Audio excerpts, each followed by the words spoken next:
Hello friends, welcome to my channel Green House. और आज का हमारा पौधा है गुलाब का पौधा।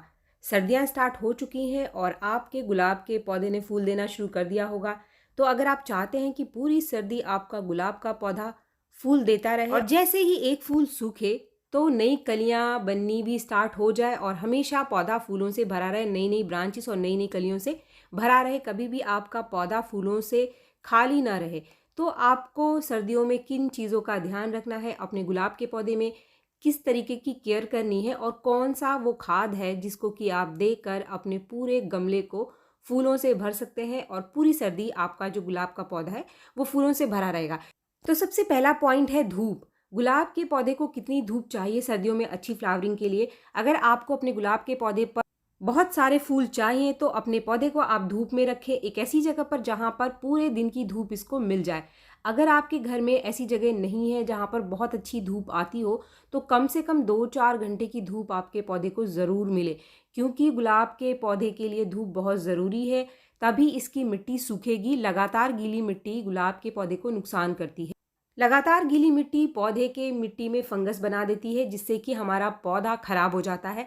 इसके साथ ही अगर अच्छी धूप आपके पौधे को मिल रही है तो आपके जो फूलों का साइज़ है वो बहुत ही सुंदर निकल कर आएगा, बहुत ही बड़े फूल निकल कर आएंगे और फूलों का कलर भी काफ़ी अच्छा निकल करके आता है। अगर पौधे को धूप नहीं मिल रही है तो पौधा आपका मुरझाया सा पड़ा रहेगा।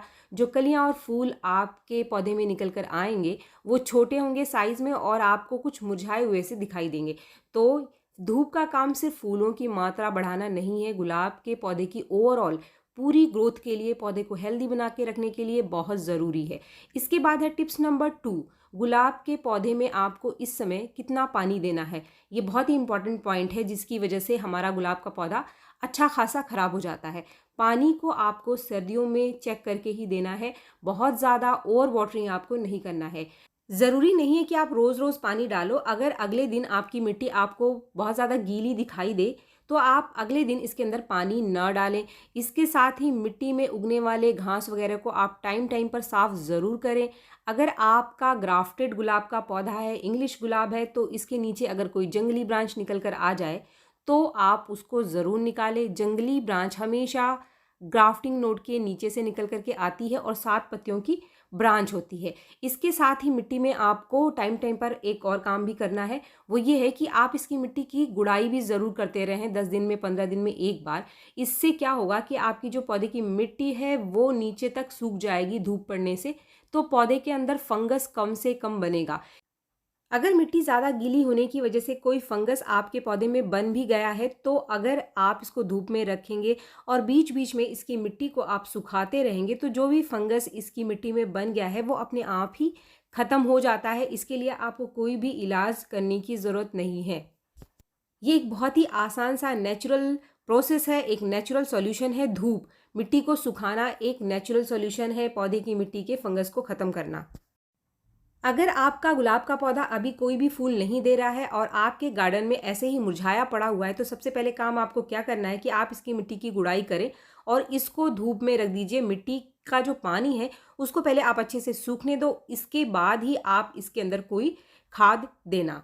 अब फिर आप देखेंगे कि आपका पौधा फ्लावरिंग करना स्टार्ट कर देगा, क्योंकि जब मिट्टी सूखती है और हम खाद देते हैं पौधे को तो पौधा जो भी हम खाद देते हैं वो अच्छे से एब्जॉर्व करता है। इसके बाद है पॉइंट 3, जो कि बहुत ही इंपॉर्टेंट पॉइंट है। अगर आपको अपने गुलाब के पौधे पर लगातार फूल चाहिए तो जो भी इसके डेड हेड्स है, यानी ऐसे टिप जहाँ से लंबे टाइम से कोई फूल निकल करके नहीं आ रहे हैं, तो उनको आप काट करके निकाल दीजिए और टाइम टाइम पर आपको काट करके निकालते भी रहना है। जैसे ही फूल सूखे आप उसको 3 पत्तियों के नीचे से काट करके ज़रूर निकाल दीजिए, तभी आपका पौधा लगातार नई ब्रांच निकालेगा और आपका पौधा पूरी सर्दी फूलों से भरा रहेगा। सूखे हुए फूलों को काट करके निकालना या फिर जो ब्लाइंड शूट है उसको निकालना सॉफ्ट प्रूनिंग कहते हैं हम इसको। और ये जो सॉफ्ट प्रूनिंग है हमें लगातार हमारे गुलाब के पौधे पर करते रहना चाहिए। फ्रेंड्स, ये जो मैंने काटा सूखा हुआ फूल इसको हम कहते हैं डेड हेडिंग। लेकिन अब आपको मैं बताऊं कि ब्लाइंड शूट क्या है। अगर आप अपने गुलाब के पौधे को ध्यान से देखेंगे तो आपके गुलाब के पौधे में कुछ ऐसी ब्रांचेस पड़ी हैं जिसका जो ऊपर का टिप है वो डेड हो गया है और काफ़ी दिन हो चुके हैं, वहाँ से कोई नई ब्रांच निकल करके नहीं आ रही। जैसे कि ये कुछ ब्रांचेस मैं आपको दिखा रही हूँ। ये ब्रांच आप देख रहे हैं, ये भी ऊपर से डेड है काफ़ी दिनों से। यहाँ से कोई ब्रांच निकल करके नहीं आ रही है, तो आपके गुलाब के पौधे में अगर ऐसी जितनी भी ब्रांचेस हैं, इन सभी के टिप को आप आधा आधा इंच 1 इंच काट करके निकाल दोगे तो फिर से जो हार्मोन है वो एक्टिवेट हो जाएगा और आपका जो पौधा है फिर से नई ब्रांचेज, जहाँ से नई ब्रांच निकल कर नहीं आ रही है, निकालना शुरू कर देगा। तो आपका पौधा ज़्यादा घना होगा और ज़्यादा नई कलियाँ बनने के चांसेस होंगे, ज़्यादा फ्लावरिंग आएगी। तो मैंने अपने पौधे की सारी जितनी भी ब्लाइंड शूट्स थी वो सारी की सारी थोड़ी थोड़ी 1-1 इंच काट करके निकाल दी है। ये एक नेचुरल तरीका है पौधे को घना बनाने का और ज़्यादा से ज़्यादा नई ब्रांच को निकालने के लिए, एक्टिवेट करने का। अब टाइम है चौथे पॉइंट का, जो कि है गुलाब के पौधे का फर्टिलाइज़र।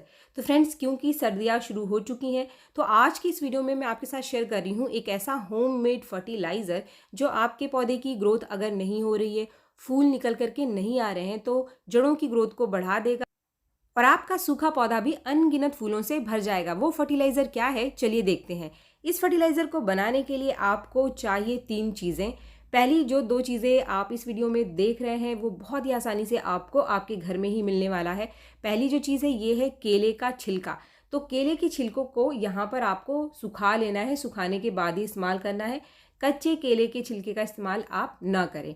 कच्चे केले का जो छिलका है वो कभी कभी पौधे के अंदर फंगस लगा देता है या फिर इसके अंदर मिठास होने की वजह से चींटियां भी पौधे में लग जाती हैं। जो दूसरा चीज़ आप यहाँ पे देख रहे हैं ये है प्याज का छिलका, और प्याज भी आपके घर में आपको आसानी से मिल जाएगा, रोज ही आपके किचन में निकलता है। बस सूखे छिलकों का आप यहाँ पर इस्तेमाल करें, जो अंदर के गीले छिलके हैं उनको आपको नहीं लेना है। फ्रेंड्स, जो ये दोनों छिलके हैं वो पौधे को बहुत ही अच्छी मात्रा में न्यूट्रिशन देते हैं। केले के छिलके में बहुत अच्छी मात्रा में पोटाशियम पाया जाता है। इसके अलावा इसके अंदर मैग्नीशियम, फास्फोरस और नाइट्रोजन की भी थोड़ी सी मात्रा मिल जाती है। जो प्याज का छिलका है ये भी पोटाशियम का बहुत ही बढ़िया सोर्स है। इसके साथ इससे आप आयरन ले सकते हैं और मैग्नीशियम ले सकते हैं, जिससे हमारे पौधे में पत्तों की जो पीले होने की समस्या है वो नहीं आती है, पत्तों की ग्रोथ बहुत अच्छी होती है। इस फर्टिलाइज़र को बनाना भी बहुत ही आसान है। कोई भी कंटेनर आप ले लो, प्लास्टिक का डिस्पोजेबल कंटेनर, और उनके अंदर इन दोनों ही चीज़ों को आप मिला करके एक साथ थोड़े से पानी डालकर इनको आपको भिगो करके रखना है। आजकल सर्दियां हैं तो थोड़ा सा गुनगुना पानी का इस्तेमाल आप करेंगे तो ये जो सूखे छिलके हैं आसानी से भीग जाएंगे और इनका जो न्यूट्रिशन है वो आसानी से पानी के अंदर रिलीज़ हो जाएगा। अब इस कंटेनर को आप ढक करके 1 दिन के लिए कहीं पर भी अपने घर में रख दीजिए। फ्रेंड्स, अभी ये फर्टिलाइज़र पूरा नहीं हुआ है, 1 दिन बाद हम इसके अंदर एक और चीज़ डालने वाले हैं। वो चीज़ क्या है उसके बारे में आगे इस वीडियो में मैं आपको बताने वाली हूँ। तो फ्रेंड्स, 1 दिन के बाद का ये रिजल्ट है, और जो हमारा फर्टिलाइज़र जो हमने भिगो करके रखा था केले के छिलके और प्याज के छिलके, ये बिल्कुल तैयार हो गया है पौधे में डालने के लिए। लेकिन इसको डालने का सही तरीका क्या है, और वो जो चीज़ जिसके बारे में मैंने आपको पीछे बताया था कि एक चीज़ और डालने वाले हैं हम यहाँ पर, वो चीज़ क्या है चलिए देखते हैं। सबसे पहले तो ये जो छिलके हैं इनको आप छान करके छिलकों को और पानी को अलग कर लो। इससे पहले आप चम्मच से अच्छे से कुछ इस तरीके से इसको मिला लीजिए, इसके बाद ही आप इसको छानेंगे। फ्रेंड्स, जब भी आप छिलकों को भिगो करके कोई फर्टिलाइज़र तैयार करते हैं तो गीले छिलकों को आप कभी भी अपने पौधे की मिट्टी में न डालें। गीले छिलकों को मिट्टी में डालने से पौधे के अंदर फंगस लग सकता है।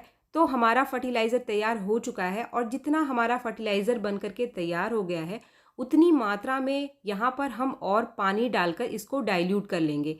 ये जो छिलके बच गए हैं ये वेस्ट नहीं है, इनको आप और पानी डाल करके फिर से भिगो करके रख दीजिए और अगले दिन इसका इस्तेमाल आप अपने किसी और पौधे में कर सकते हैं। अब टाइम है, जितना हमारा फर्टिलाइज़र बनकर तैयार हुआ है उतनी ही मात्रा में इसमें हम और पानी डालेंगे। तो फ्रेंड्स, अभी हमारे पास 2 गुना फर्टिलाइज़र तैयार हो चुका है, और अब टाइम है इसके अंदर एक और चीज़ डालने का। वो चीज़ क्या है, ये भी बहुत ही आसानी से आपको आपके घर के किचन में ही मिल जाएगी। ये है कॉफ़ी पाउडर। कॉफ़ी पाउडर का आधा चम्मच आपको लेना है, या फिर कॉफ़ी पाउडर का ये जो छोटा सा पैकेट है ये 2 रुपये का मार्केट में मिलता है, तो सिर्फ 1 पैकेट आपको लेना है। अगर इस 1 पैकेट को आप खोलेंगे तो इसकी मात्रा भी लगभग आधा चम्मच है। आधा चम्मच ही इस्तेमाल करना है कॉफ़ी पाउडर आपको इस लिक्विड फर्टिलाइज़र के अंदर, इससे ज़्यादा कॉफ़ी पाउडर आपको नहीं लेना है। फ्रेंड्स, ये कॉफ़ी पाउडर एक कमाल का नेचुरल फर्टिलाइज़र है। ये कई तरीके से आपके पौधे के ऊपर काम करेगा। पहली चीज़, इसके अंदर नाइट्रोजन बहुत अच्छी मात्रा में पाई जाती है, तो ये जो हमारा फर्टिलाइज़र है इसमें ये नाइट्रोजन की मात्रा को बढ़ा देगा। इसके साथ ही इसके अंदर और बहुत सारे माइक्रो न्यूट्रिएंट्स पाए जाते हैं जो कि फर्टिलाइज़र की वैल्यू को बढ़ा देगा। तीसरी चीज़, आपके पौधे की जो जड़ें हैं इसको ये गर्माहट देगा, जिससे अगर आपके पौधे की ग्रोथ रुकी हुई है तो वो तेज़ हो जाएगी। तीसरी चीज़, क्योंकि इसका नेचर एसिडिक होता है और गुलाब का पौधा एक एसिड लवर प्लांट है, यानी इसकी मिट्टी अगर एसिडिक है तो ये बहुत अच्छी फ्लावरिंग करता है, इसकी जड़ों की ग्रोथ भी बहुत अच्छी होती है। तो फ्रेंड्स, ये जो फर्टिलाइज़र है आपको इसको 15 दिन में एक बार अपने गुलाब के पौधे को देना है। दूसरी चीज़, कभी भी बहुत ज़्यादा गीली मिट्टी में इस फर्टिलाइज़र को आप अपने गुलाब के पौधे में ना डालें। जब आपके पौधे की मिट्टी थोड़ी मॉइश हो या हल्की सी ड्राई हो तभी आप इस फर्टिलाइज़र को अपने पौधे में डालें। तो फ्रेंड्स, वीडियो अगर आपको पसंद आया तो एक लाइक ज़रूर करें और मेरे चैनल को आपने अब तक सब्सक्राइब नहीं किया तो मेरे चैनल को सब्सक्राइब करना भी ना भूलें। मिलते हैं मेरे नेक्स्ट वीडियो में, तब तक के लिए थैंक यू।